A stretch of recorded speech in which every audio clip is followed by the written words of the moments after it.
And go. All right, guys, I want to show you guys how to wrap your hands. I got a lot of new students coming in the new year, and I encourage everybody, in fact, require everyone to get hand wraps and a nice pair of bag gloves. I give you a pair of free bag gloves to get started, but you want to get a little better pair. So make sure you go on TideGear.com, you get a pair of hand wraps and bag gloves. I require my students to wear TideGear gloves very simply. They're the best gloves that are made. There's a lot of gloves on the market. I don't have time to check all of them to make sure they're made correctly. I know that TideGear provides a quality product. You go to TideGear.com, get yourself a pair of bag gloves, a pair of hand wraps. I'm going to show you how to put these on. Simply open them up, roll them out. There's a little thumb hook right there. You're going to put that right over your thumb. You'll see on the hand wrap it says this side down. I'm going to bring that side right across the back of my hand, right? And I'm going to wrap it right around my wrist. I got my hand nice and wide.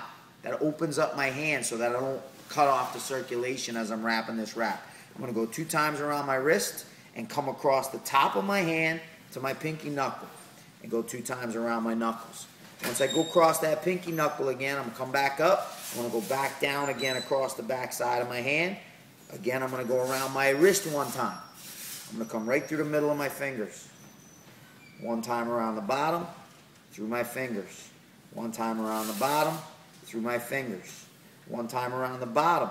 I'm going to tie it around my thumb and come back across the back of my hand. This one's going to go right across the middle of my hand, not all the way down on the wrist, not all the way up on the knuckles. I'm going to do that 2 times around that thumb. That's going to keep me from spraining my thumb, from pulling that thumb away from my hand. I'm going to go back down around my wrist, and then I'm going to come up across my knuckles, back down around my wrist, and I'm just going to keep doing that. Once around the wrist, once around the knuckles, until I run out of wrap. Velcro's open, and I can tie it nice and tight. And when you're taking these off, you can save yourself a lot of time and aggravation, make it very easy to put them back on again. Take your wrap off, tie up the Velcro, put it in the palm of your hand, and you can just unroll it right back in to a nice, neat roll. Instead of throw it in your bag all crushed up where it's going to get stuck to Velcro and tied to your other wrap and it becomes a hassle to get it out, you can roll it right out, put it right back on your other hand, all ready to go. You can unravel it for next time. All right? Little lesson on how to wrap your hands before class. You do that over and over again, it's going to take you less than a minute to get both wraps on after a little while.